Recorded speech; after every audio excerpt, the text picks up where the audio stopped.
Ladies and gentlemen, boys and girls, welcome back to episode 79 of Stateside Report UK. I'm your host, not in the building, but in the building. You know what I mean, lad? Sometimes duty calls, We're here. work calls. We're present. But We're here. though. We're here. We're We're here, in the though. room. We're in the space. We're here. There we go. Present. Do you know what I mean? Present. In the room, at the room, we're there. It doesn't matter. Facts. You know what I mean? We're Know what I'm always saying? here. Oh. Rain, sleet, snow, as they say. You We can always promise show the up. Stateside boys will be there. Yeah, exactly. We always Exactly. show up. We're I'll here. put my sparkling water to the air for that one, you know. Facts. I am If I Stateside had Gab. anything fancy, I would have put it up as well, but You can get on the sparkling water, mate. You can get onto I'm it. saying, Nothing stopping you from getting on a sparkling water thing, you know. It's juicy. It's good.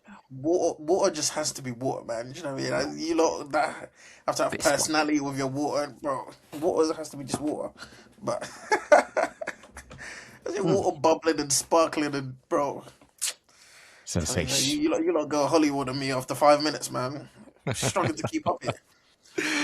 Hey, man, don't hate the player, hit the game, as they say. I hear it. Stateside Gab over here. Stateside off over there. Mr. OKC, Mr. Asna. How are we doing? I've been on a football detox, man.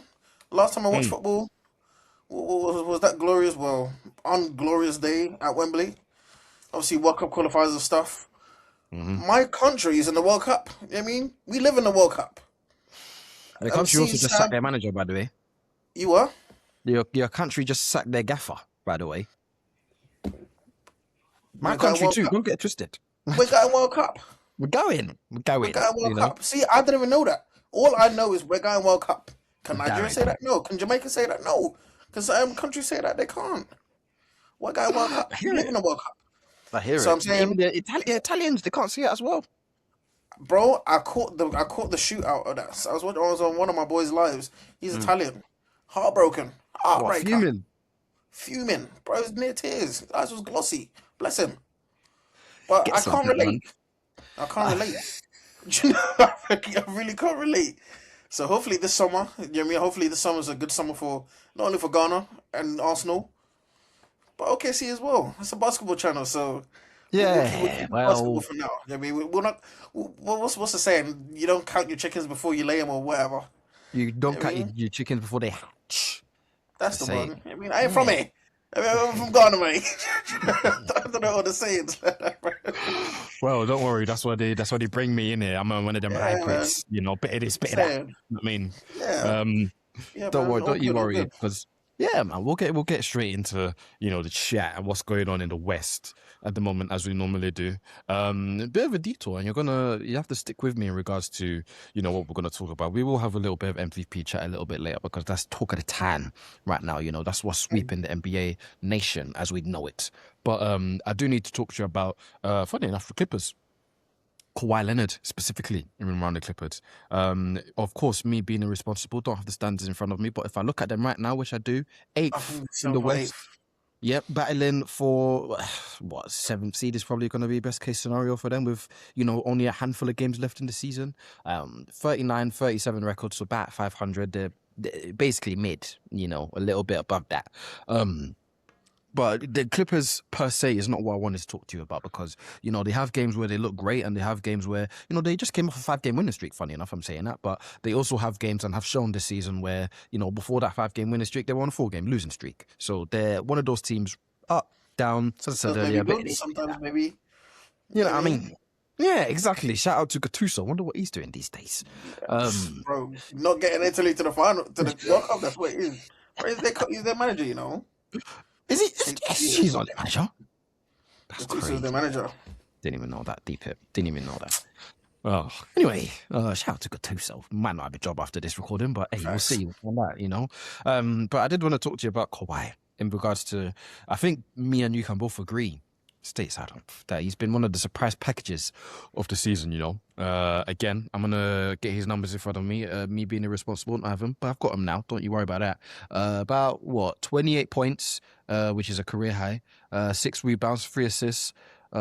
Just under 2 steals, just under a block as well, just under 2 turnovers. If I'm not mistaken, that is almost a career low. You have to go back to San Antonio days to even, sniff those numbers in regards to his turnovers. Shooting basically 50% from the field, 86% from the free throw line, 40% from free. He's having a career year. Stateside fan. Before I get into what I wanted to get into in regards to Kawhi Leonard, are you as surprised as I am in regards to not what talent and what level of player he is? On his day, he's one of the best in the league, but in regards to him actually being somewhat healthy and putting it together, and trying his best to lead the Clippers, outside of the lottery and into that playoff bracket somewhere. I guess before we get into it, how impressed have you been with Kawhi Leonard and what he's put together this season? I mean, I look at it in this way. Like, if I'm a Clippers fan, I'm sick to my stomach. You know what I mean? Because out of all the teams that we've built since Kawhi got there in 2019, 2020, this is probably one of the worst teams that we have. But this is probably the best Kawhi has been since, obviously, he first got there from Toronto. And we know who Kawhi is. We know when Kawhi is fit and healthy, which that's always a big if. He's one of the best in the league by far. Some nights he looks like the best player in the league. You know what I mean? How he scores the ball at all three levels defensively. One of the best two-way superstar players we've ever had in the league. Do you know what I mean? And that's what he's shown you in flashes sometimes in terms of the two-way talent. But his offensive side of the game, he gives it consistent 25 to 28 points every single night. You know what I mean? In playoff situations, you want a player like Kawhi on your team. Even though they're eighth spot, they might end up facing an OKC, but I think they'll probably want to rather face like a San Antonio. Do you know what I mean? But what the clip? I mean, all of that will really matter if Kawhi stays healthy. You know what I mean? Because they don't want to go into the playoffs and then Kawhi, he's healthy for the first game, plays well, and then all of a sudden you don't see Kawhi for the rest of the series. I mean, he's got this injury or that injury because we've seen that before. But when Kawhi's fit and healthy, he's got a semi-decent cast with him right now with Darius Garland as well, who's balling out. They may be an awkward team to play in the first round, but when Kawhi's playing at his best, like I said, he's easily one of the best players in the league. Easily is correct in regards to where Kawhi is and his standing. Already an all-time player. I believe he's top 75 as well. He's top 75. All-star, all-star multiple years. Finals MVP multiple times as well. Defensive player of the year, I would say. Yeah, defensive player of the year as well. Couple times now. So we're not here debating the status of Kawhi Leonard and whether is he an all-time player or not. Let's put that to bed because he is. He's one of those, guys, marquee guys, one of those people that you move mountains for if you can have the opportunity to get somebody like that in his pomp.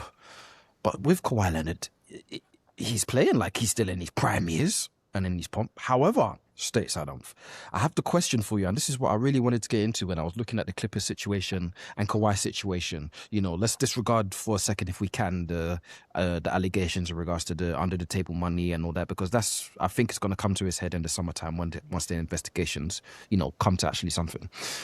What did the Clippers do in regards to, they're a franchise that is always quite forward thinking in regards to we need to try and win because we've built this nice fancy new arena. We have the richest owner in the league who's more than willing to, go into luxury tax and go on to second apron type spending money to make sure we have a contender that's able to compete, with the big boys. And even if, we're not there yet, with people like Kawhi and other people that he's the owner, in this case, is more than willing to bring in, what should the Clippers do in regards to, look, once the season's done, they're not going to win the championship this year. And they're going to have to make a decision with Kawhi Leonard in regards to, are we now building something now that Kawhi has shown us that, he's still at this MVP type level? Or should they be like, you know what, Kawhi, thank you for the service, thank you for the memories, even though there weren't that many. You've put in a good year for us, you put in some hard yards, but you're at your highest trade level, you probably have to pack your bags and go. We're probably going to trade you off somewhere else. What do you think the Clippers should be doing come season's end once, it's confirmed that they're not going to win the championship? Because I think we can both agree that's not happening. No, I mean, obviously it won't happen. And with what you said about Kawhi being at his highest trade value, I think that's what the Clippers need to look into. But then the Clippers are always going to look at the big brother and the Lakers. You know what I mean? Where they're making noise in LA, they might get to the second round, might even get to a conference finals the way LeBron and Luka are playing and the team as a whole is playing. The Clippers always want to, I feel like anyway, the Clippers always want to stay relevant. You know what I mean? They always want to stay within the mix, whatever this mix that they think it is, they want to stay in it.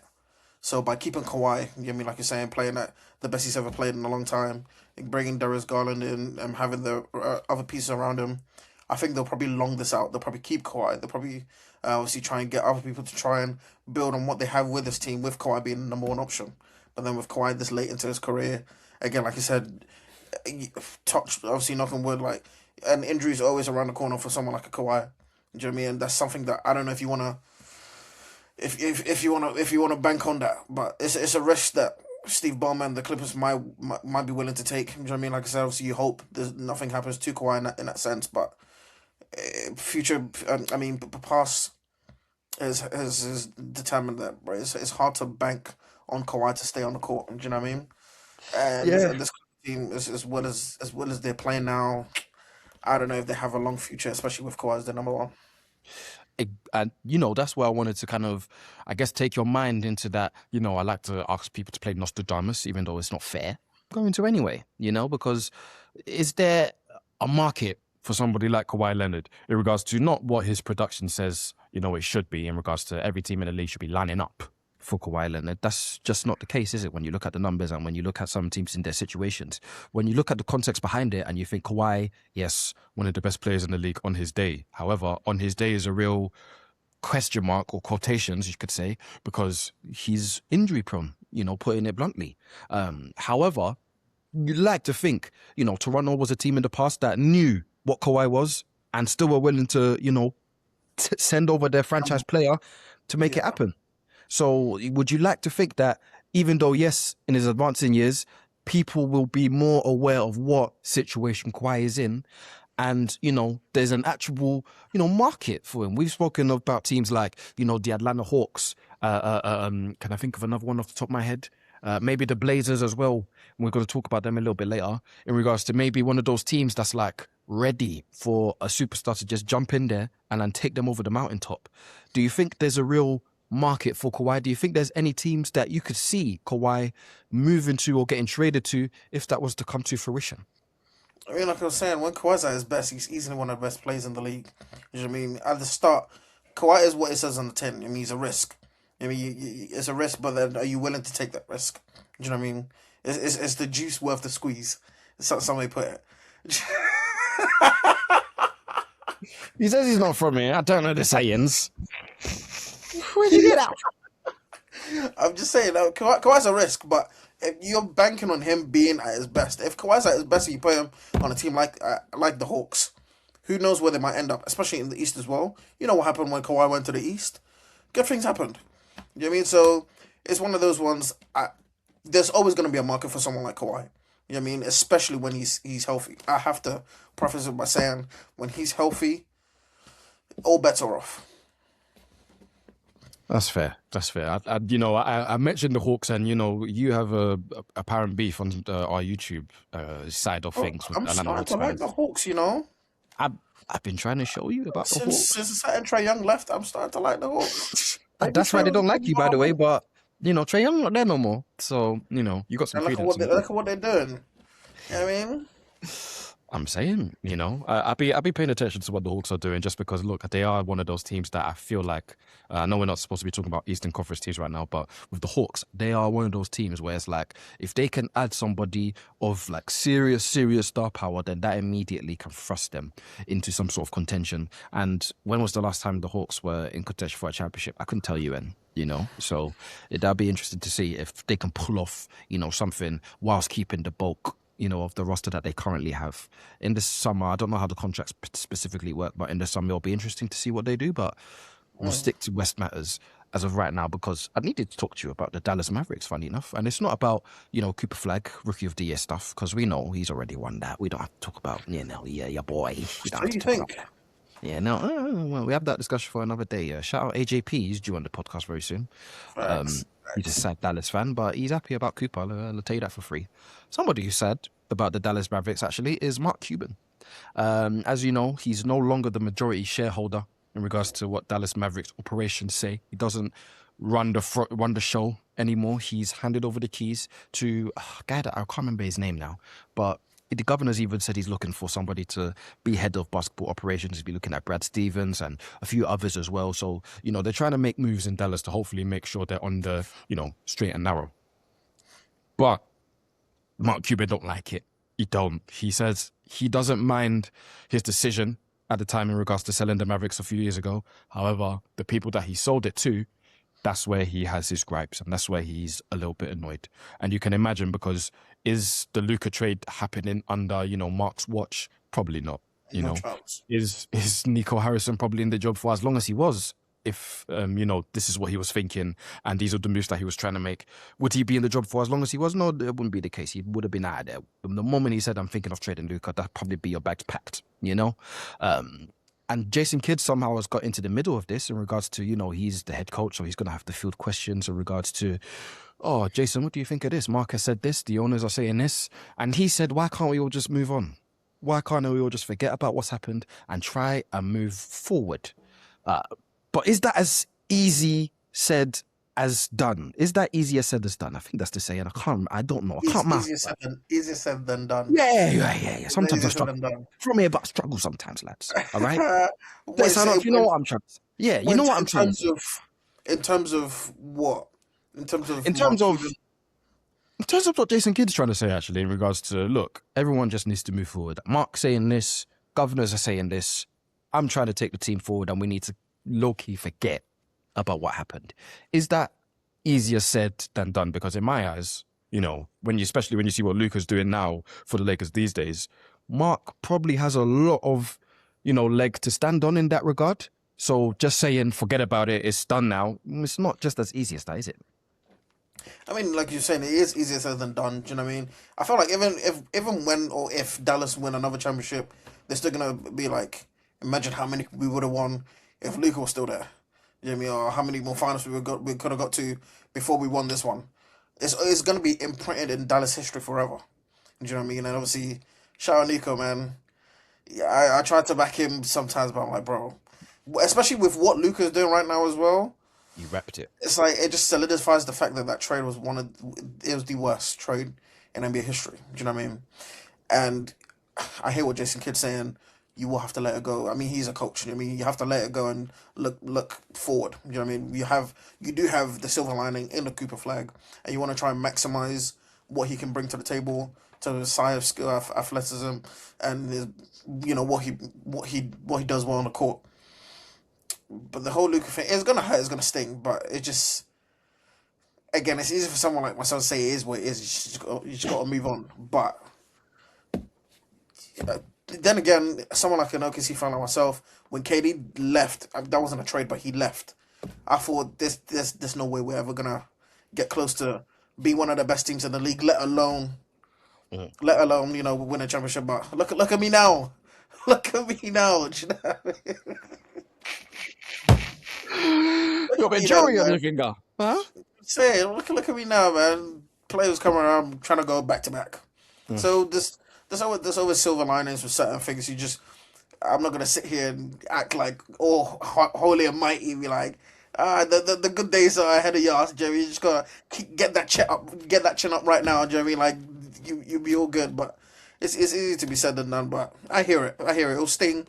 But if you're a coach, you have a responsibility to make sure you're doing your best with what you have right now. Luka's not coming back. You know what I mean? And the quicker you accept that, the better.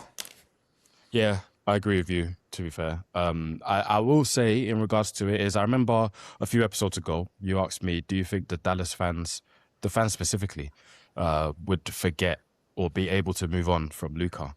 And I said the answer was probably not. And now I'm bringing the question, or I've brought the question already to you in regards to now, how did the organization try to move forward in regards to, one of your shareholders is saying this, the actual person that's making decisions is saying this, and your coach is saying, look, can we move on? Look, the organization is going to have to be very, very careful, for lack of better words, in regards to how they move forward now, just because they have to do everything to try and, clean up the mess, I guess you could say, that was left behind by Nico Harrison and his decision-making as the GM for that team. He had some sort of vision in regards to, look, with Luka not being here, we can be a better franchise, aka we can win a championship. And if the Lakers with Luka Doncic are looking as good as they are, and Luka's in all these MVP talks, if that is happening at the same time as your franchise, having disappointing season after disappointing season. Not to say that it's been that disappointing, because Cooper Flag, like you said, is the silver lining in regards to everything in regards to this. They have to be very careful in regards to how they move forward now. Every decision that they make, of course it was important anyway, but it's even more important now, just because you're looking at the other side, or you're looking into the past in regards to, like you said, what could have been. We just kept the straight and narrow, and we just kept going with what we knew. Now we have to go into the unknown with Cooper, somebody who's really good to go with into that unknown, but it's the unknown nonetheless. We have no idea what our future is going to look like now. So we have to make sure every single decision that we make now align with everybody. If everybody's singing off the same or different hymn sheet, I should say, then look, it's not going to work. And Dallas is going to be one of them teams, unfortunately, even though I don't see this for them.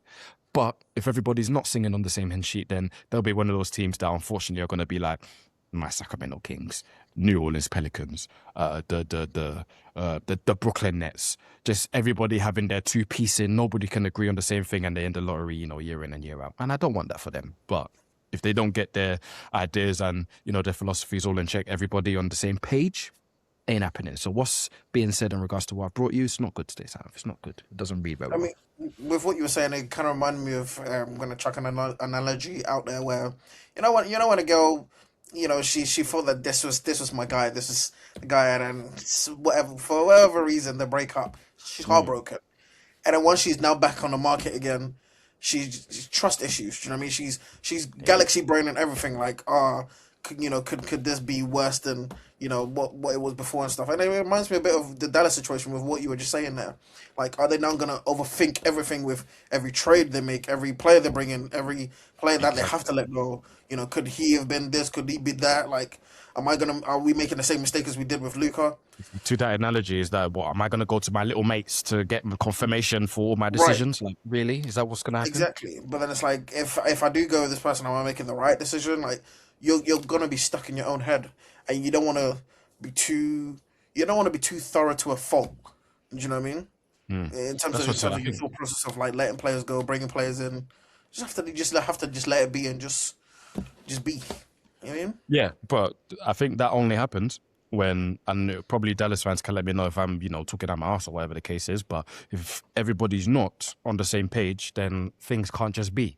Just because you'll be having influence from one side, influence from another side. I like to think Jason Kidd can think of his own, but we see it in football all the time, where it's like somebody will come in as a manager or head coach, now is the buzzword these days, and then they'll be having messages from above saying that, oh, you need to take this guy off at this time. This guy can't play this much time. Oh, we've just bought this guy for, 100 mil and he's 21 and he's not ready to play, but he's got to play anyway, So I'd like to think that they could get there and they'd be on that same page that we've been talking about, but I don't know if that is the case. And these things that are coming out in the media, not about the situation, but we'll see.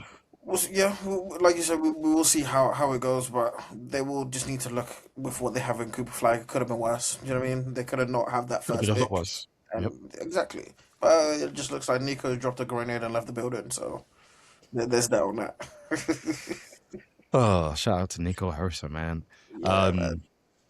Last team I want to talk about is a team we haven't spoken too much about, funny enough.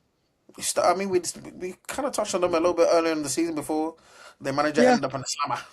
Yeah, we did, and we were very high on them in the summer as well before the season started.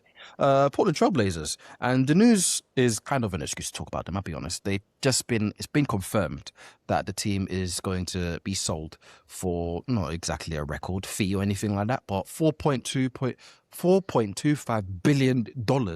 It's no chump change, It's a lot of money out of the pocket. It's a lot of Skrilla, as they say. So new ownership looks like it's going to be in Portland, and they're a younger, I should say, exciting team that have a lot going for them, and they're vying for a playing spot. Now, the way the West is set up, I believe they're 10th in the Western Conference, if I'm not mistaken. Let me just double check me. 9th. So they're ahead of the Warriors. Fair enough. Last time I checked, they were down there. So they look like they're gonna make the the play-in. No, they will be in the play-in because Memphis. Yeah, the Grizzlies are way too far away. Memphis are out playing contention. So now it's just depending on how high the Blazers can go and if they can avoid. They actually fancy themselves against this Golden Warriors team with all the injuries that they have. They are half a game behind the Clippers, though. Yeah. And you know what it is? If you hit that, what is it, the eighth spot, then seventh and eighth seed is just one game and you're in, so they can avoid an Right. extra game by finishing higher. So it's in their incentive to finish high. But, we were, like I said, we were very high on them. We were high on what they looked like. They looked like they were going to be one of the defensive teams coming in, and I think they've proved to be, one of that. Drew Holiday went crazy, by the way, the night before. I think it was against the Clippers, funny enough. So he was a really good pickup for them. They're turning into a team that is, I don't think they're going to win a championship. I don't think they're going to make any noise in the Western Conference. However, Stateside, with what they went through early in the season, losing Chauncey Billups to, the scandals and all the betting casino stuff, and the turnover that the roster did have, in the summer, even though we were excited, you can imagine fans were still concerned. What's your feeling around the Portland Trail Blazers at the minute, seeing how well they're doing for, the team that they have, and where do you think they could project if, things, seeding specifically, goes right for them coming into the playoffs? They've battled with a lot of injuries this year, the Trailblazers. Obviously, Danny Advia, he made the All-Star team, but he's had his injury issues. Drew Holiday's been in and out of the team. Same with Chimani Kamara, who obviously had first team All Defense last season as well. And I feel like it's something that like we said, it would look promising for them to start the season, but they just couldn't really kick on. And obviously, the drama and scandal that went on with Billups as well, that just made it even tougher. I feel like Thiago Split has come in and done a great job steadying the ship, and having them playing as good as basketball as you can possibly have them playing with what they have. I mean, obviously, Damian Lillard's there as a vet who obviously can't play the season because of the Achilles tear. But they've steadied the ship. You know what I mean? There's a chance they could make the playoffs. I mean, if I'm OKC, I'd want to see a team like Portland in the first round. But if you're Portland, you still want to get into the playoffs, regardless of who you play, whether OKC or San Antonio. You still want to make that progression and say that, even with all these tumultuous sort of things that's happened with us, we still made the playoffs.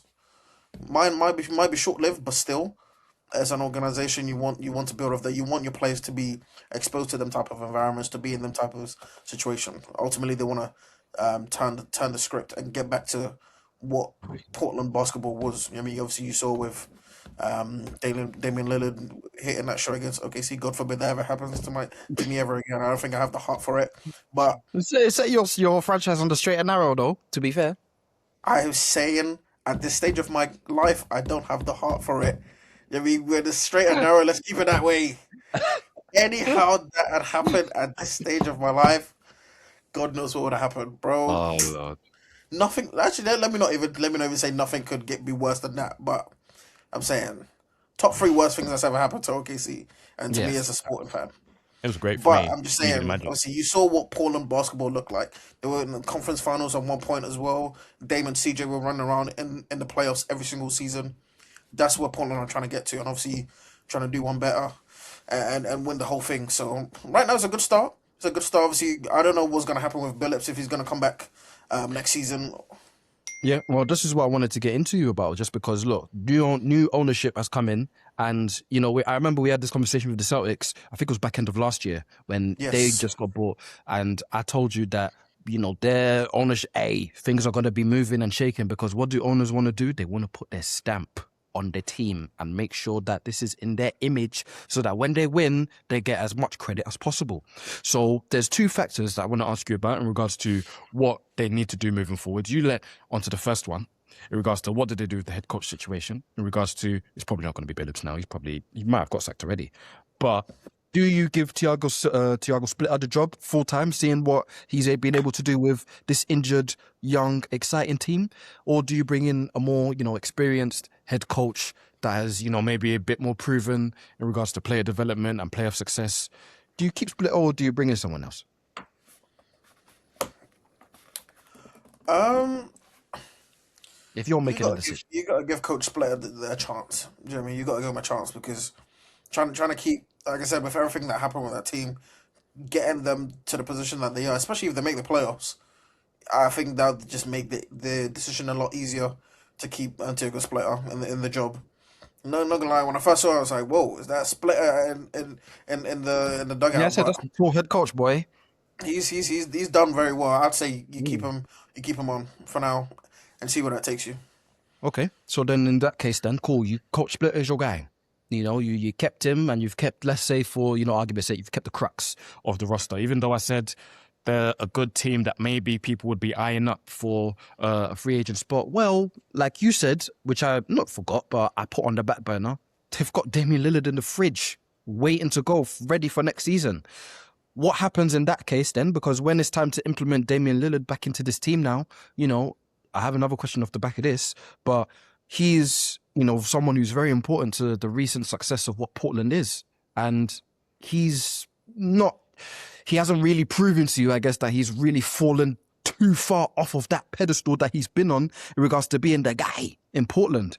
But you've got all-stars there and you've got younger talent there you're trying to nurture. So once Damian Lillard is healthy now, coming into next year, and it's time to implement him back, how should they go about it? Is this Damian Lillard show, or is it time for him to learn how to fit in? I think it's the latter because of the nature of his injury. You know what I mean? Coming back from an Achilles injury, the last thing Damian and Portland would want to do is to have Damian try and carry the team. You know what I mean? Trying to do a carry job. He don't have to do that now. I mean, first of all, the expectation for Portland is not that high to begin with. Second of all, like I'm saying, with all the all-star talent that they have, defensive players that they have on their team, he don't need to carry such a heavy load. They can slowly bed him into the team, and like I said, just slowly progress from there. Playing in limited minutes with certain lineups to hide his deficiencies on defense and this and the other. Do you know what I mean? Like I'm saying, the nature of the injury kind of sets exactly how they have to play him, which limited minutes, very little expectation, and let's just get him back enjoying his basketball again. You know what I mean? When he's enjoying his basketball, that's when he's at his best. And obviously you saw, I don't know if you saw anyway, but he posted a shooting thing in his practice, but he went like... Yeah, I saw this. He only missed like 8 shots out of 1,090 or something like that. Just shooting crazy numbers. Crazy. So he still hasn't lost a shooting touch. I think he won the 3-point contest. He won the 3-point shootout in All-Star Weekend. The competitive is burning inside him. There's still a player in there on his day. Do you know what I mean? He might turn back the clock. Hopefully never against OKC ever again, but I'm saying there's still a player in there, so there's no rush. You know what I mean? And when he comes back with what they have, he don't need to do any carry job because they have enough. Last one before we move on to our first junction on the Stateside Report UK. Like, share, comment, rate, subscribe if you like what you've been listening to as well. Of course, all that jazzy stuff. This one is a quick question from the Players' Choice because they're doing I don't know if they're doing a Portland Trailblazer thing. Maybe they have a special guest on there. I don't know. But all of their panelists, including Mars, who's featured on the Stateside Report UK before, picked their greatest Portland Trailblazer ever. Out of 6 people, only 2 people picked Damian Lillard as the greatest. Is he the greatest trailblazer to ever live? My knowledge of the Blazers is a bit... Did they have Clyde Drexler? Yes, they did. They did, right? He got to the finals and they faced Michael Jordan. I thought so, yeah. Yeah. I'm gonna find you know what? Let me not even overcomplicate it. I grew up watching Lillard in Portland. I saw what Lillard done to our team. I saw what Lillard done to my team. Lillard is the greatest Portland trailblazer of all time. I don't think you should overcomplicate things either. Yeah, I don't think you should overcomplicate things either, man. Here we go. There's 1, 2, 3 Clyde Drexler shouts. There's 1 Rasheed Wallace shout. There's 1 Brandon Roy shout, and there's 2 Damian Lillard shouts. People want to be so niche with Brandon Roy. It's Damian Lillard, bro. I'm sorry, I'm very sorry to say that Damian Lillard walks laps around Brandon Roy as a trailblazer. Sorry to say, Western Conference Finals, all that, it matters, man. It matters. Carry that team. Honestly. But yeah, I'd say Damian Lillard is the greatest trailblazer of all time. Yeah, so would I. In my estimation. Shall we play a game? Let's play a game. Let's do it. Let's play a little game, man. I can't believe, by the way, it's not March anymore. It's April. April Fools. If you've been, on those little shindigs and that, I've fallen for a few today. I'm not gonna lie. I can't believe, even though March is finished, March Madness is about to be over. We didn't do any sort of bracket, nothing. No brackets. No brackets. Bro, flying like flies, man. Yeah, I'm not crazy. Watch like the Final Four, Sweet 16. Bro, all the top prospect after one game gone. Dansky. I saw Cameron Boozer. He might have a bad turnover in the Duke game. Yeah, it's peak. Apparently that was his brother. Oh, it was his brother. That's his brother. I thought it was him, but it was his brother. Pain. Well, no, so not the good one. Just all right. Fair enough. Bro, Fair the enough. funniest video I've seen come out of the whole thing was UConn's manager. Yeah, the coach. After the turnover, and the other guy hit the shot. Bro, his blazer was like off his shoulder, leaning. squared up to the ref. Bro, bro, if it was any other ref, that's a tech every single day of the week. Bro, the ref knew what he done. Bro, they would have given him a tech. The other team would have shot a free throw, and that they I would have don't lost know the what game. the ref did, but the ref knew what he done. Bro, knew. Most people are saying he checked the ref's temperature. It's like, what are you on? You're not on anything. Bro, the interview after, he thought the ref was gonna start celebrating with him and start chest bumping him. I was like, bro, this guy's not right in the head. I love it. Yeah, college coaches different, bro. Different gravy. Bro. Yeah, I mean, we obviously didn't do the bracket as you were saying. Oh, we're going to do one now, matey. Not a college bracket. No, not a college bracket because it's kind of done now, you know. However, MVP bracket, Stateside, there's a few contenders in there. And literally, simple is a new one, but you're a big boy. I know you can handle it. It's going to be, I'm going to give you from 8 names.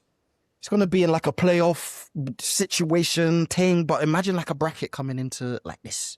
Right. I'm going to give you 8 names that are in contention according to the betting odds in regards to MVP considerations. And you have to just tell me the winners. Eventually, there'll be one MVP according to your bracket buster.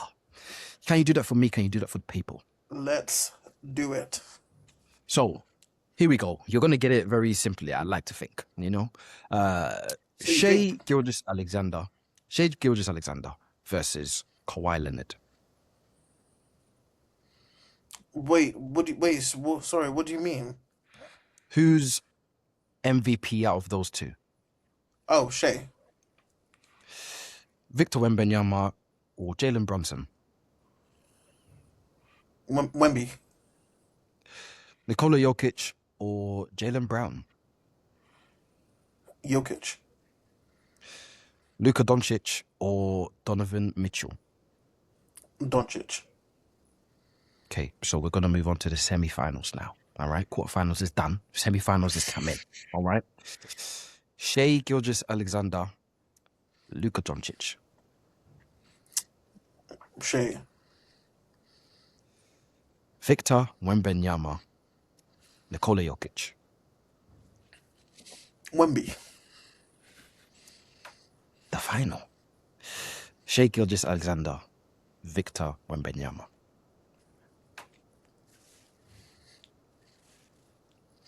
Shai. SGA. Number 2. Saying back to back, man. It's April Fool's Shout Day. out Wemby, though. Shout him out. It's April Fool's Day. I was thinking of leaving Shay's name off the list. I was. But that wouldn't be in true spirit of the game, would it? Hey. So I had to leave him in there.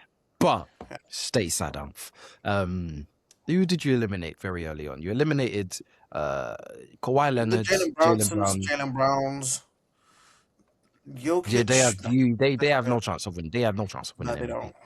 No. You eliminated in the second round at least Luka and Jokic. Yeah. I mean, so did in regards to they have no chance, or they're just not Shai. I'd say in another year they probably would have had a chance, probably would have won it. I just don't know. My thing is, bro, Jokic just won like 3 or 4 of them. Bro, get him out of here, man. He's still the best player. He's still the best player in the world for the most part. What the hell does Luka have to do? You know what I mean? What does Luka, bro? What does he have to do? Gave me 42 and 10 assists with no turnovers again yesterday with a dunk. Bro, he dunked the ball yesterday. What does he need to do? Obviously, like after like Shai's won all his stuff, then we can really take what I'm saying serious. Because I'm asking a question, I'm not even taking it serious because we know where the MVP is supposed to go. I mean, we know where the MVP resides, okay, right? All right. in Tulsa, Oklahoma. We know where it resides. But I'm saying, in another life, what the hell does Luka have to do? Mate, he's playing the best basketball of his life. right Bro, now. he averaged 34 in 2024, and he's averaging close to that this season. Then again, some are saying he didn't play well to start the season. There's down a third, but it's yeah. Well, I mean, I don't know. Shea's had injuries as well. He's Yeah, missed yes. at least a portion of the season. Everyone's had their little caveats here and there. It's would you? How about this? I know obviously you have your natural biases, yeah, but if all of at least the final four that you had, one of them got the MVP, I don't think you can be upset about any of them, can you? And I'd be upset. Are you kidding me? Has to be Shade. Bro, what? So you'd be upset if Shea doesn't win it? I lose my mind. Bro, he started the season 24-1, and he's on a 16-1 thing to end the season as we speak. Bro, he could finish the season 24. He could start the season 24-1, finish the season 24-1. Do you know how insane that is? So Wemby doesn't wins it, you're fuming. Luca wins it, you're fuming. Wemby, he has the lot for the defensive player of the year. That's why no one talks about it. That's his trophy. You can But win I MVP and think Defensive Player of the Year in the same year. he can't be MVP and defensive. Not this year. Maybe next year. But I think his offensive production has to increase. I think the level of, I think you're not. I know the gravity and how you have to like really sink in on him when you rose to the basket. But I think when you're looking at Jokic, when you're looking at Luka, when you're looking at SGA, the offensive polish to their game and how you've seen it proven in the playoffs. I know it's a regular season award, but I'm saying the fact that Wemby hasn't been there before kind of helps his case in the terms of shiny new toy. But then the fact that we haven't seen him do it in the crux of it, in the deep trenches of the playoffs. See, we don't know what this looks like in playoff setting. Is this all smoke screen? Is this all whipped cream? You know what I mean? I like the cake. You know what I want? Whipped cream is nice, but I want the cake. Do you know what I mean? So it's just one of those. He's a great player, Wemby. Do you know what I mean? But I don't know if his play right now is deserving of both MVP and Defensive Player of the Year. I think that's just pure gluttony.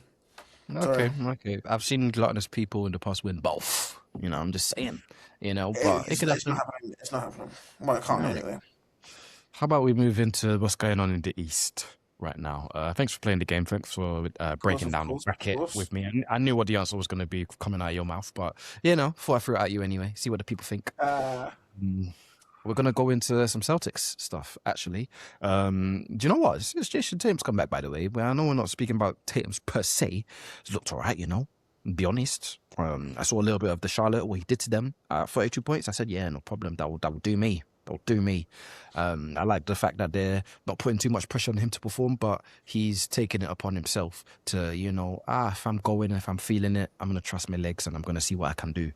It's going all right for them so far, You saw Tatum look a little bit more like Tatum against Charlotte, as you were saying. Couple dunks, couple like attacks to the basket. You're like, oof, I've seen that before.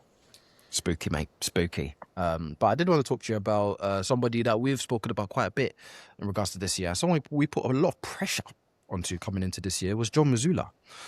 Right. He's the head coach, of course, as we know, of the Celtics. We said as soon as Jason Tatum went down, or not as soon as, it was a few weeks afterwards, give or take. But we said, look, Jaylen Brown obviously has a lot of responsibility in regards to what he's going to do for this team moving forwards as the face, because Jason Tatum's just not going to be around. But there's a lot on the plate now as well of John Mazzulla in regards to, look, you've had the best team, or arguably the best team in the league for a little bit now. There was dynasty talks not that long ago in regards to what the Celtics, could move on to do. But you don't have a large piece of that, quote unquote dynasty anymore. Let's see what you're about. Let's see what you're on. You have to show me you're one of the best coaches, the league, like everybody says you are. And to this point in the season, yeah, you proved me wrong. He's right. I mean, he's right. He hasn't said anything. Well, he has said something, but I'm wrong. And he's proven me that. Let's just say it like that. He's up there in regards to Coach of the Year contenders. He actually came out recently and said, it's a stupid award. I don't even care if I win it. I don't care if I lose it. It doesn't matter. Because That's a Mazzulla answer, though. Yeah, it's a Mazzulla-ism. That's so difficult. It's a Mazzulla-ism. But whether he cares or whether he doesn't care, it doesn't matter. I care. Because I said if he doesn't win it, but if they have a poor year, then it reflects very poorly on him in regards to, well, he can only do it when his, star players are all intact and ready. His system's not as, whipped in and as modern as it seems to be.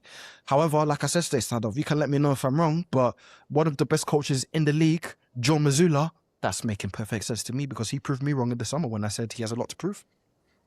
100%. Obviously, when Tatum went down, you were going to see a new Celtics team, obviously, with Porzingis leaving, Drew Holiday leaving, Al Horford leaving. You didn't know what the Celtics was going to look like.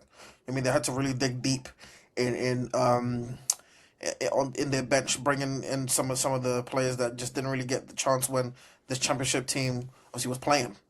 But you have to They give play massive rookies. credit not only to Joe. Exactly, you have to give massive credit not only to Joe Mazzulla but to Jalen Brown as well. That took on a lot of the baggage. Same with Derek White. Same with Peyton Pritchard. I mean, they haven't just put the Celtics above like water. They've literally blown through it. I mean, they're 50-25. I mean, they're second in the East. With Tatum coming back as well, like I said, when players have this type of injuries, there's no pressure bringing them back. You know what I mean? Because you have a set system, and I always talk about your system, the identity that you create, which Joe Mazzulla has created, not only in the style of play, but how they are when they go to timeouts, how they are in practice, and this that. Some might say, oh, Mazzulla, he's a bit odd in how he is and stuff, but that's just who he is. Do you know what I mean? Like he set concrete rules on how the Boston Celtic way is supposed to be. So when you're coming in as the deep player off the bench and stuff, there's already been a path created for you. Whether you're off the bench, whether you're a star player in the Jalen Brown, you know what your role is, and you have to obviously try and do it the Boston Celtics way. And it looks like he's had everyone buy into what his formula is, and that's hard to do. You know what I mean? Especially when your best player in Tatum goes down. But you have to give credit to Mazzulla. He's like I said, that the identity that he's created in Boston has really helped him a lot. Obviously, they've got talent on their squad, but if you don't have that identity, if you don't have that culture, it just makes things a lot harder. So if Coach of the Year is on, if he wins it, I'm not surprised.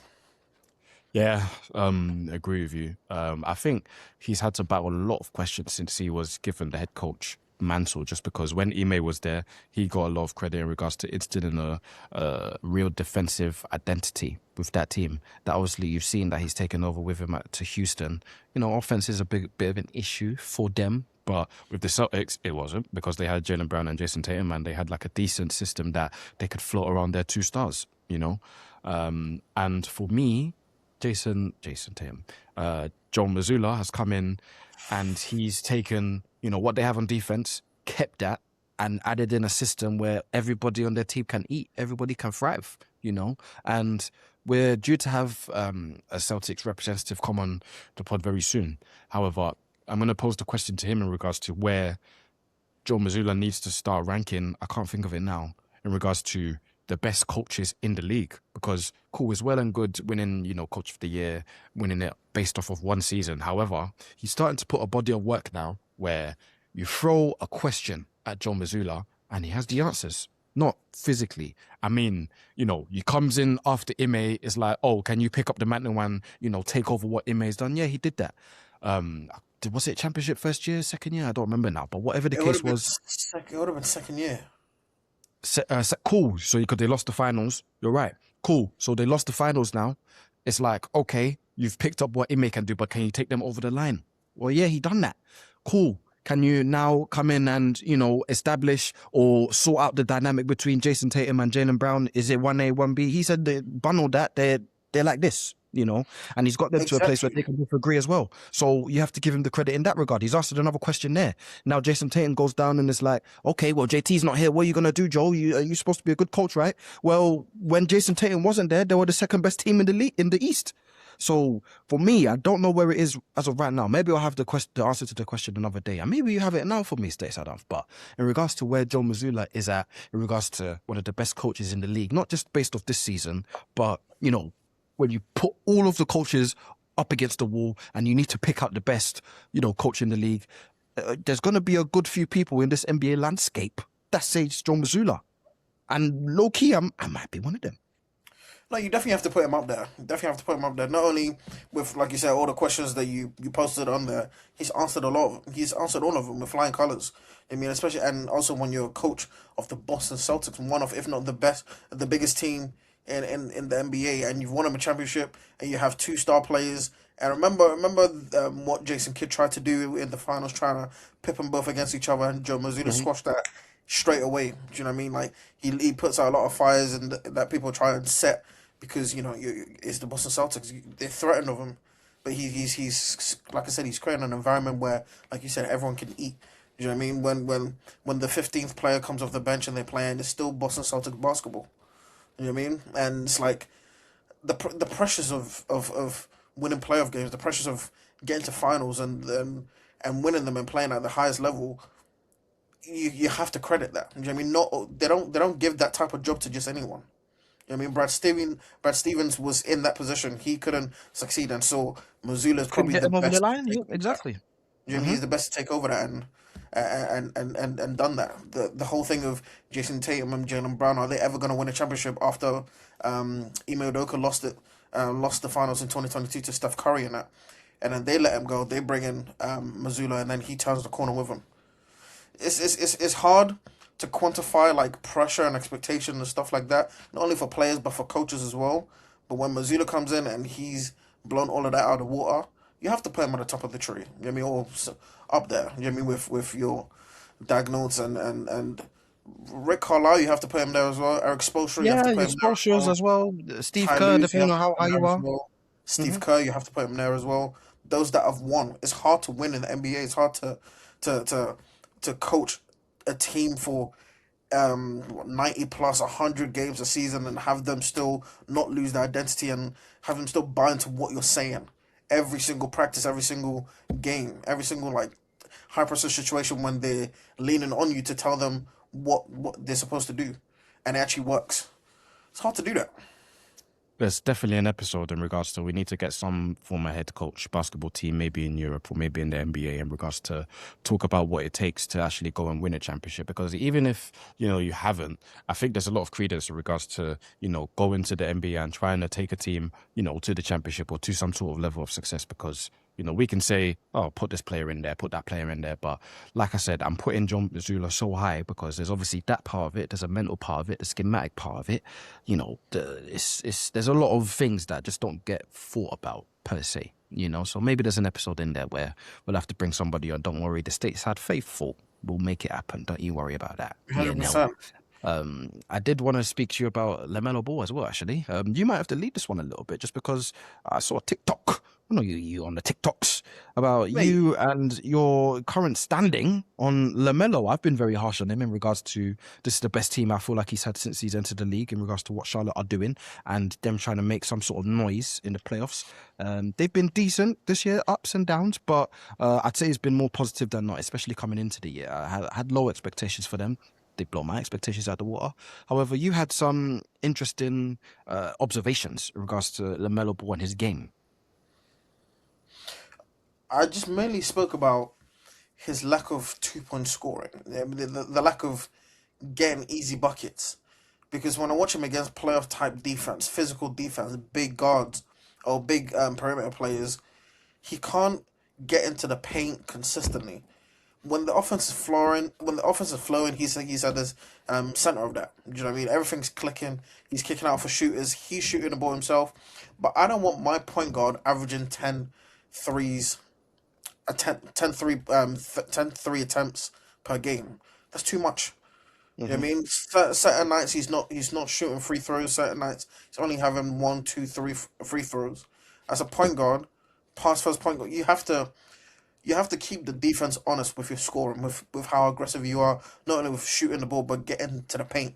That's where you just make your job even easier. You just lean into your playmaking, collapsing the defense, kicking out for got one of the best shooters in the world in Concanipple. I mean, you've got Brandon Miller as well that can torture from behind the arc.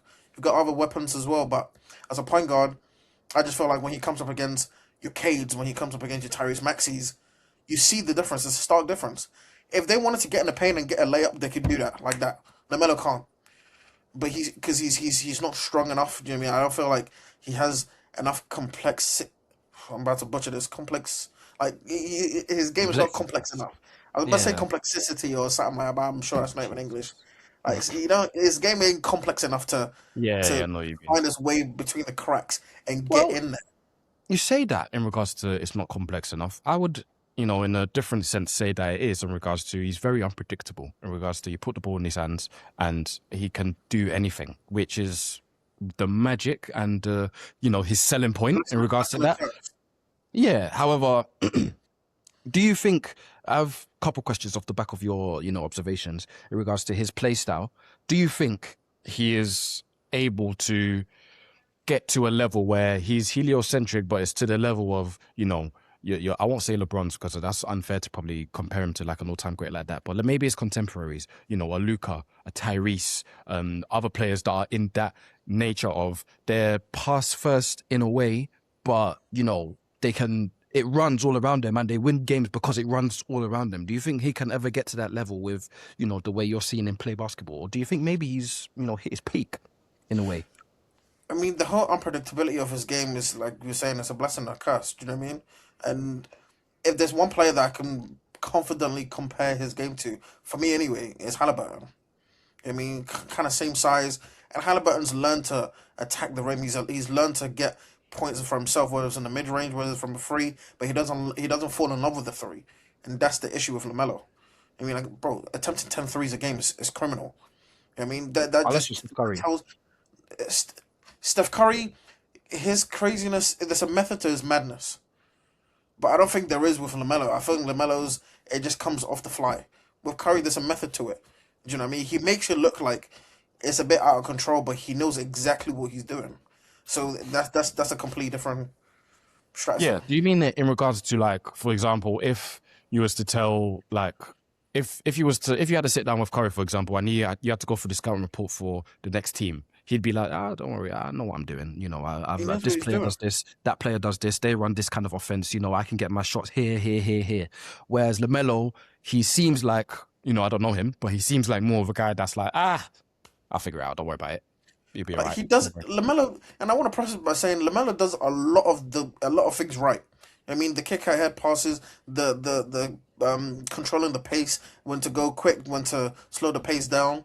He's But I'm got a just good saying in feel terms for the of game. being intentional with certain things for his own to keep the defense honest, to really unlock that playmaking, which is his strength. But again, I also said it in my video on TikTok that I might be a little bit too harsh on him now, because this is the first point in his career, like you said, this is the best team that he's had. I mean, it's the best structure that him and Charles Lee, I think his name is, the Hornets coach, The that head they've coach, yeah. had. So LaMelo might have to learn in the offseason when they inevitably get knocked out, whether in the play-in or playoffs. He's gonna have to learn to like, okay, this is it now. Do you know what I mean? This is the point of my career where I'm turning the corner. I have to be not a serious point guard, but like there's gonna be a lot more responsibility and expectation on my shoulders. I have to turn up. Do you know what I mean? I have to, in these big games. I can't be outmatched. You know what I mean, there was this game in February. I want to say 2 months ago. Bro, Cade got him in the post and bullied him under the basket and just laid the ball up on top of him. I'm like, that's the difference. Do you know what I mean? That's the difference.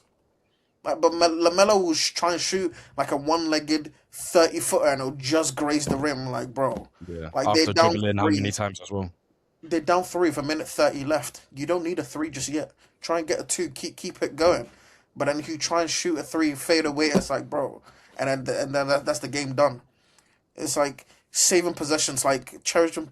But then you learn all of that if you end up in the playoffs or in these situations. I don't want to overanalyze his game when this is probably the first time that he's really in this situation. Well, you've said that now, and you've probably answered my next question anyway. If you're a team that's, in the East and you're competing for one of those top playing spots, or playoff spots, I should say, you're probably licking your lips at the chance to play a team like Charlotte when their, lead decision maker, somebody like a LaMelo Ball, who's probably not ready to lead a team to like any real success as of right now. That is true, 100%. Because in the playoffs, they scheme and they scout for these type of players. Do you know what I mean? They find out what your weakness is and they lean you more to play to that type of basketball. Again, it's like, can LaMelo figure that out and change his game or adjust on the fly? These are questions that obviously still yet to see. But don't get it twisted. The Hornets aren't a team to mess around with. If they catch fire, there's an upset on the cards, and if their threes fall, you are not catching them. when they they love shooting threes and they make them at a high clip. It's just certain situation when you slow them down and you bog it down to a half court offense. That's when the the um the inabilities and the deficiency starts to rise and show at the level because they're mm, both their centers, Diabate and the other guy, I forgot Cole his Brenner. name, Yeah, yeah, yeah. Cole Brenham. They're not offensive guys. They don't shoot. They don't have no floater. They don't have enough. They're road to the Defense basket rebounds. guys. Yep. If you cut that off, now you're playing 4v5. But I'm saying when they've got to go and they're playing defense, they're running the floor, they're getting alley oops from LaMelo and that.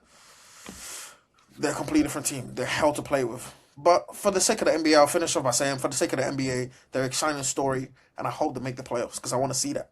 I want Yeah, to I see want to what. see it as well. Yeah, yeah, yeah. You always want to see the best teams, in regards to the play style on display as much as possible. And Charlotte Hornets definitely fall into one of those teams where it's like, what do they call them? League pass teams? Where it's like on any They're very night, excited to watch. yeah, it's like, damn, when everybody's healthy and rolling, it's like, yeah, this is good. This is good eats for all of Right. us. Is it conducive to winning?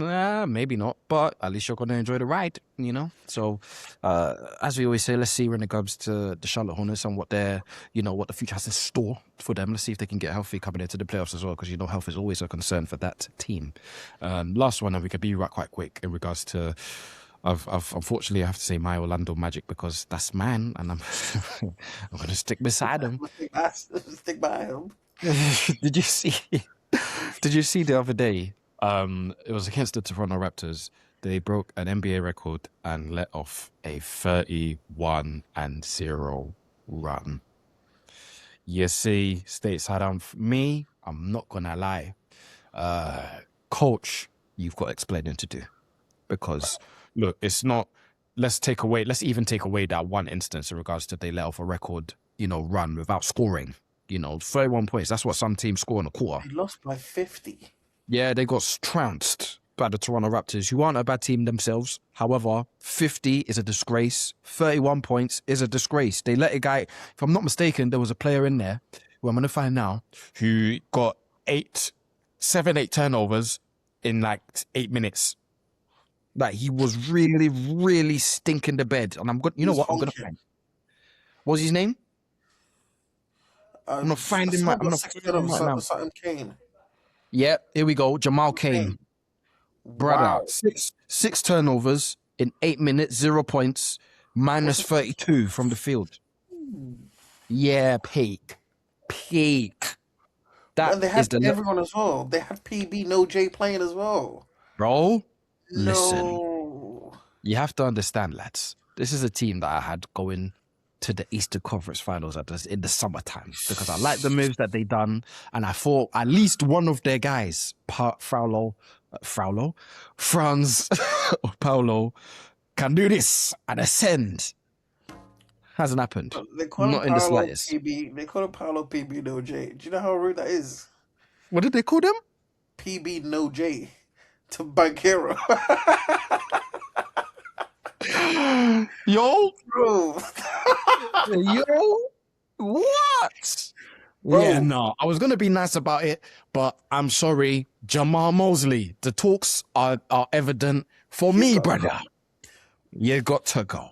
Every time I watch the Magic play, especially not just with OKC, but just if I catch a game on League Pass or whatever, they struggle to score the ball. There's no fluidness to their game. It always feels. Remember we saw them in London, and the Grizzlies were doing them. But as I'm saying, in the second game, even in the first game, they were down in a big hole. They just obviously strung some stops together and came back. But the game in London, the game was over in the first quarter, bro. It was done. They just don't. They don't score. They don't have too many scorers. And Banquero, bro, is man. Whatever stocks that I don't even have many stocks, but whatever stocks I have in them, that's done for, man. My stocks are still there. Unfortunately, they're at all-time lows right now. I'll be honest. I'll be real. You ain't got nothing for me, man. You ain't got nothing for me. I've got faith. However, we've asked the question before. I'm not gonna, we can't go into it today. Maybe we need an Orlando representative on here. But in regards to the future of Paolo and Franz on the same team, is it ever going to work? Well, unfortunately, the answer is it's not going to work with Jamal Mosley and on the hot seat. So, I'm never one to call for somebody's job. However, if the Orlando Magic want to move forward in their franchise and actually have something with this crop of players, they have to have a shake-up. And what's the easiest thing to change? It's the head coach every day of the week, unfortunately. So, as much as I actually rate Jamal Mosley as a coach, like last year, for example, I thought he was actually really good. And in the playoffs against the Celtics, showed me some things. This year, poor, been actually be disgraceful in moments. And especially against the Raptors, yeah, there's no coming back from that, I can't lie. It's always over for the Magic in regards to their Eastern Conference final hopes, I'm throwing in the towel, and I understand it says 40 and 35 on the record sheet right now. Nah, fake record. It's done. Jeez, I don't know what I was thinking, honestly. I don't know what I was thinking. Got my head in my sense. I mean, obviously, everyone got to have their stocks in certain teams, but yeah. The Magic, We can't all have our stocks in the big boys. We got to sometimes see the little boys who can be big boys. Last time the Magic were good, what, 09? Dwight? Yeah, bro. Aaron Gordon and them lot. Alfred Payton and DJ Augustine. Oladipo. Dark times. Vucevic. I remember 2019. DJ Augustine and them lot won game 1 against the Raptors. Was it a game winner as well? I think so. That's the only reason why I remember it. Yeah. And then end up losing 4 straight. Yeah, on paper that team actually wasn't good. It's just that the Raptors really wasn't. They I don't know what happened to them. They just get into the playoffs and take up space. You know what I mean? So hey, I mean, how does too good, I'm saying this. How does the play-in spot look for the Magic right now? It's not great. Play-in spot. Yeah, it's not great. I'll be honest. They're tied with the Hornets, Heat, and the Sixers are also in that between as well. There's half a game between them, bro. Yeah, there's teams that could fall into there as well. I don't like the Magic's hopes to make the playoffs anyway, to be honest with you right now. I really don't. I don't either. If you're Charlotte or Miami, you want to try and steal that Orlando spot. Yeah. Because the Sixers, they have the 7 games cemented. I don't think they're going to let it up. Yeah, well, so you think. Sure. And if Embiid is in any sort of health versus the Magic, then GG's. I can't lie to you. Because I even saw Paul George made his return to action. He looked all right, He's been balling. He shouldn't be balling too much before they ask for the Pissy Cup again, and then getting banned for another 20 games. But he looks like he hasn't missed a beat. Tyrese Maxey's the one that they need. Obviously, VJ Edgecombe can win you a game. I like the Sixers. So are the Magic the worst team? I really want to see the Hornets. Really want to see the Hornets in the playoffs. So are the Magic the worst team in those play-in spots like right now? If you take like the 6 seed down to the 10, the Magic are probably the worst team in there. I'm probably gonna admit that. Yes, I'd say that. Yeah, they're just the most uninspiring team out of the lot.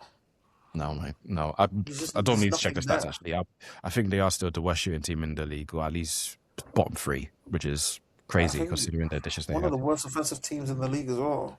Yeah, terrible. 115 offense. It's not going to cut the mustard in this day and age, is it? Nope. No anyway, Stateside, don't worry about that. Before we get into our last junction, it's been more of a yappy episode once again today, but hey, man, until we get to the playoffs, it's like that, comment, rate, share, subscribe, all that jazzy stuff if you enjoyed what you've been hearing on the Stateside Report UK today. Before we, wrap up, a few headlines doing the rounds. I know you saw the Pat Bev versus D Wade debates as of recently, Stateside Umph. Patrick Beverley has told Dwayne Wade that he is not better all-time than James Harden. Dwayne Wade has said, Pat Bev, keep my name out your bloody gob. You don't deserve to be chatting my name because you weren't better than me. It's as simple as that.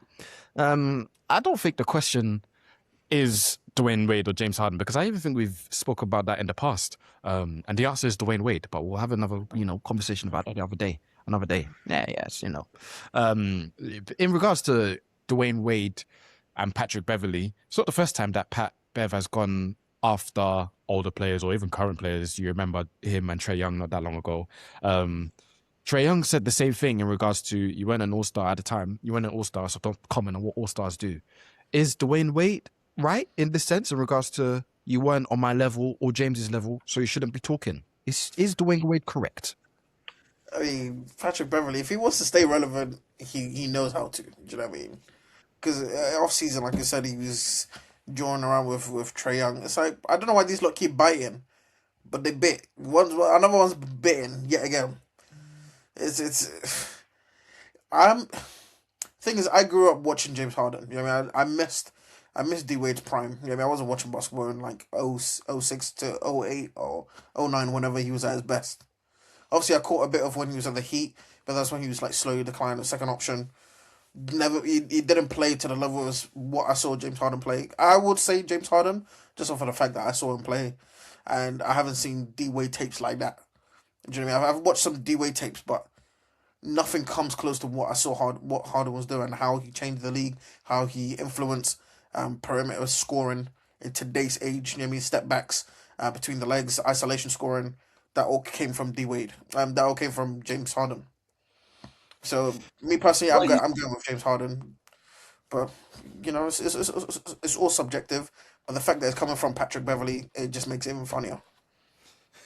First of all, I think Patrick Beverley is more than entitled to his opinion. Dwayne Wade's Of being a course. little bit sensitive in regards to, I understand you. Another man is saying he's better than you, but yeah, whatever case is, egos are being headbutted. I get it. Of course. Patrick Beverley can say whatever he wants to say. Dwayne Wade, I'm not gonna lie, at least on paper, I understand you say you didn't see it. Sometimes, like the three rings, the '06 finals, the legend, and the everything that you hear about it, sometimes it holds a lot of weight, I And hear the three rings. I mean, I hear most of the one especially ring the in one that 06. he did in '06, bro. The one in 06 I hear, That but man says the best finals performance ever seen, ever to touch an NBA hard floor. That's what they say.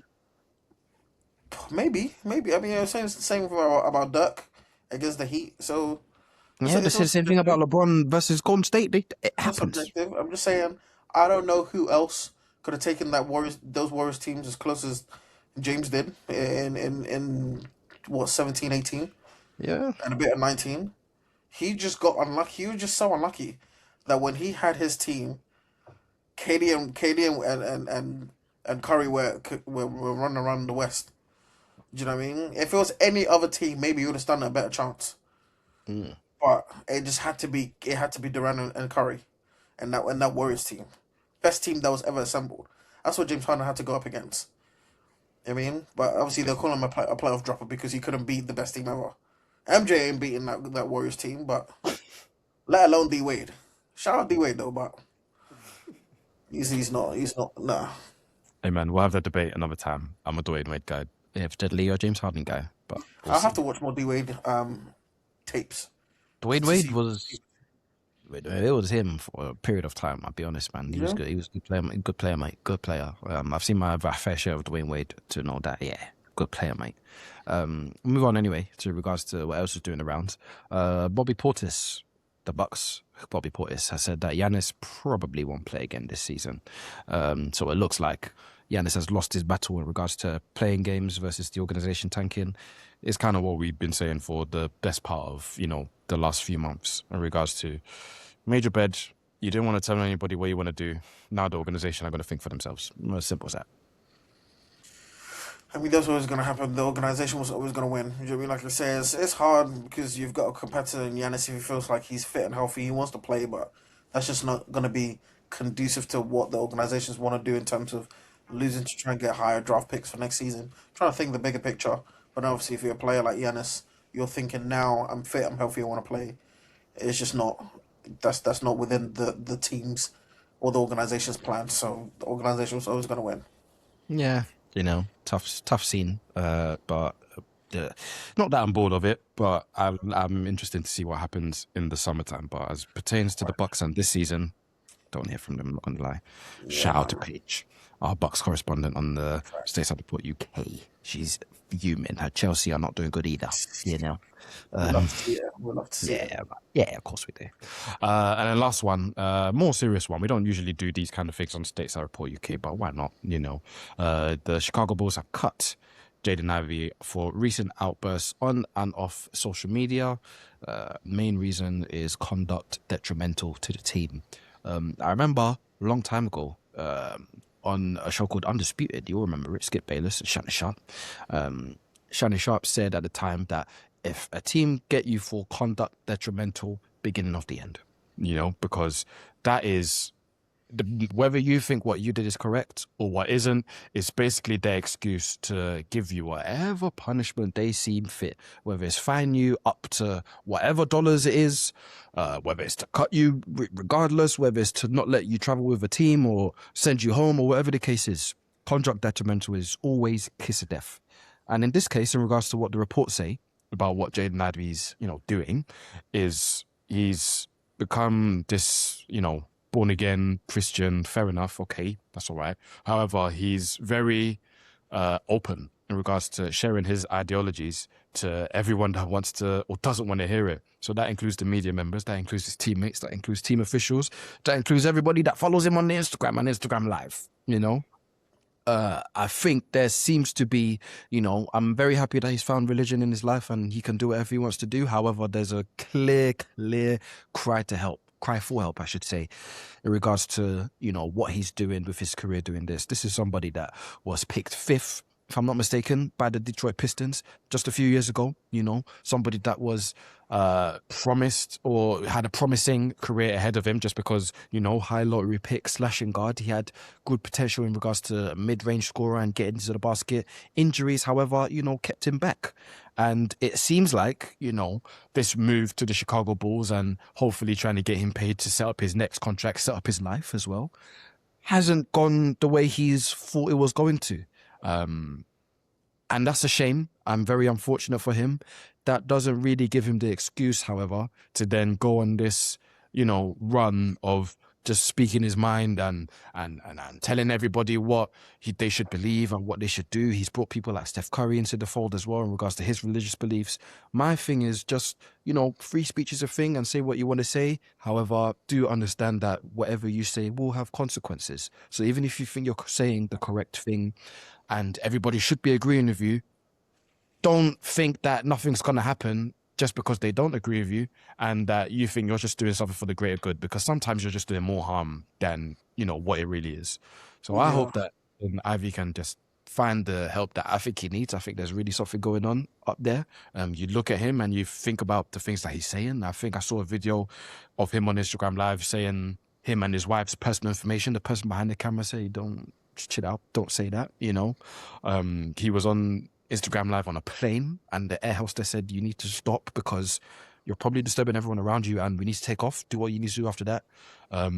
So like I said, I'll wrap up Matting in regards to, look, let's hope that he gets the help he needs because he's obviously a talented basketball player that has a few issues at the minute. Hopefully he can sort himself out, but I don't really agree with the way he's going about it because now he's out the league. I mean, to be fair, you touched on most of, what I was thinking anyway. And the really gonna keep it short is just he does need, help.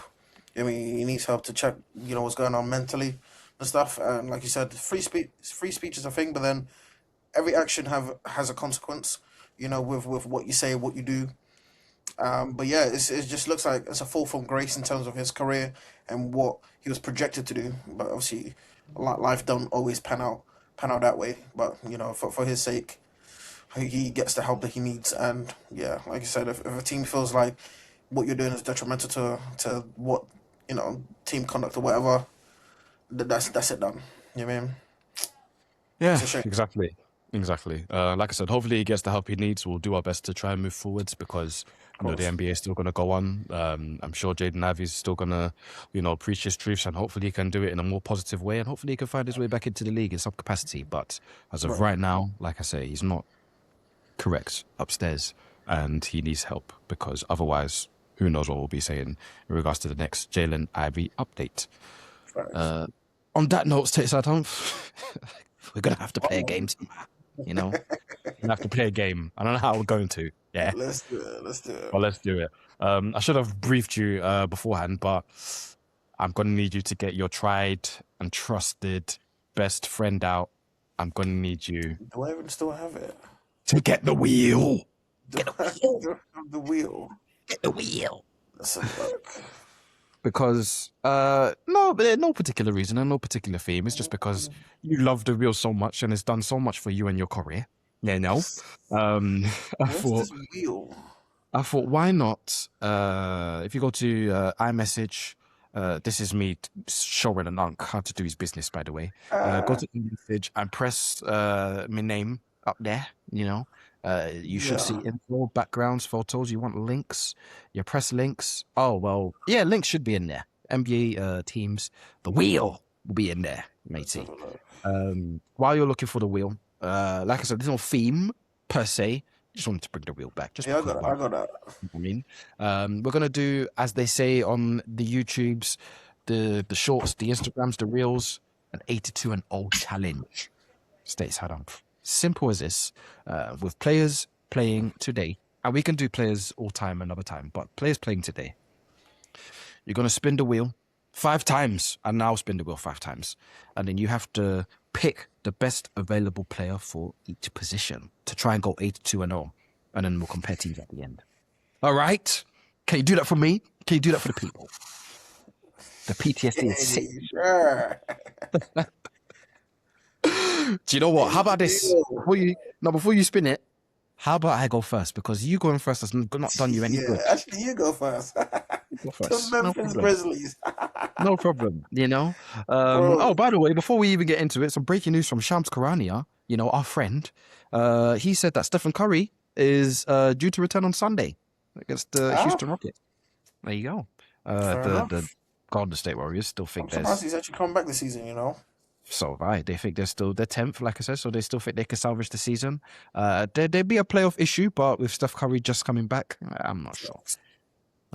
Anyway, this is the wheel, and I'm spinning it. We're doing an 82 and 0 challenge. We're going to win. Current players today for the best team in the land. Sacramento Kings. Starting off on a stinker. And I'm taking my point guard. I'm taking Westbrook. Best point guard. Sacramento Westbrook, by the way. You're looking You good. need to quickly preface that. Sacramento Westbrook. Yeah, 18 Yeah, no was- problem. No problem. The Westbrook that came the all-time leading scorer for point guards ever. Yeah. I've got the Houston Rockets. I'm going to take his boy. I'm taking KD.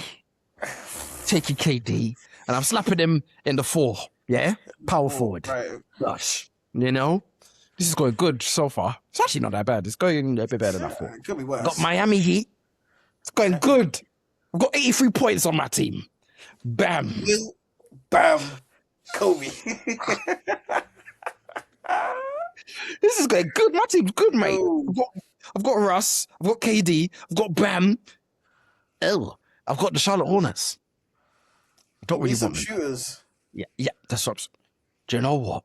Let's not galaxy brain it. Con man, get to the 2 guard. Get to the corner. Yeah? Hey, This team is not bad, you know. I mean, to go 82, I don't know about all that. Probably lose your first 5 games in the season. This team taking the 1 seed, bro. Oh, the Phoenix Hey. Suns. Can I take? Yeah. Devin Booker slides to the 2. Con goes to the 3, and then we go like that. We move. Yeah. So I got Russ, Devin Booker, Con Paul, Kevin Durant. Bam, Bamski. It's not bad. My team's winning, bruv. My team's Not bad. winning. We're winning it, team. We're winning. Yeah. Spin the wheel. Anthony door. Edwards. Yeah, fairs. Anthony Edwards and the Timberwolves. It's a Not good bad, start. hey. It's a good start still. Is Let he? me spin. Let me spin. Yeah, that's the best wheel. player on the court as of right now, isn't it? That's what I'm saying. Yeah, fairs. The Toronto Raptors. Yeah, here we go. Give me Scotty Barnes. So put Ant at the 3, Scotty at the 4. Okay. And at the 3, yeah? Sure.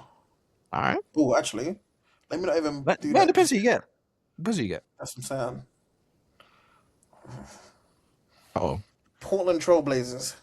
I mean, we picked him up, but what are you saying?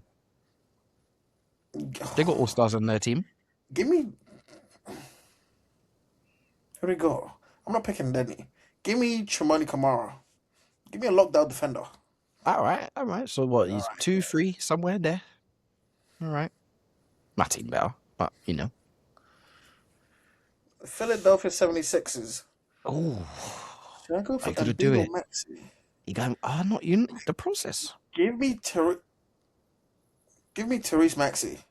Embiid has not lasted 82 games. in right now, we both know this. Embiid is not lasting 82 games. Give me Therese Maxey. All I've got right. Maxey. I've got Maxey. Maxey at the 1, Chimani at the 2, Anthony Edwards at the 3, Scotty Barnes at the 4. I It's not need bad. a center. The Lakers need a center. Miami Heat. I Can't can't have pick them, Mason. can I? You can't pick that because he's on my squad. Khalil where? It's not bad. Khalil? He's a good little player, to be fair. I mean, defense won't be a problem. Ant is gonna have to do a crazy carry job. Him and Tyrese Maxey, but I We don't mind that. helping off all of you lot. Easy. We helping off all of you. Hey, we're good on the screen on Russ, man. You know what I mean? Crush the boards. Hey, that's not bad. It could have been worse. It has been worse for me in the past, but There you go. this ain't too bad. We'll take what we get. You know what I mean? Beggars can't be choosers. We 82 will and see. 0, a bit optimistic. A bit 70 optimistic from my 73 end as well, and you 9, know. baby. I've 73 got and 9, KD. baby. You know, I've got 83 points. You know, Bro, it's not that bad. OAP team ain't lasting 82 games, bro. Let's be serious, bro. They're not lasting 82. I'll tell you that Got now. me and Devin Booker as well. Me and Con, Yeah. man. I got youth. You know. You have a bit of youth, but we're winning more games than you for sure. Okay. I got spring chickens on my team. If you say so. Lockdown defenders on my team. Scotty Barnes will probably make all first team defenses this year. Yeah, he might. You know, he might. Trimani really made it might. last year. Anthony Edwards, if he locks in on his day, I mean, Stay good I'm defender. Sure Maxi, I think, has led the league in steals before, top 2, top 3. Well, Maxie got a guard either Russ or Devin Booker. You can pick Bro, one. Bro, they are not staying in front of Maxi. I'll tell you that now. For 82 games, you were flying up and down the court, man. But yeah, hey, that was good. That was good. I enjoyed it, man. Let's see what the people are saying in regards to our course. latest It's 2-0 challenge. Thank you for listening to another edition of the Stateside Report UK, episode 79. Please like, share, comment, rate, subscribe, all that jazzy stuff. Me and Stateside Humph back again next week.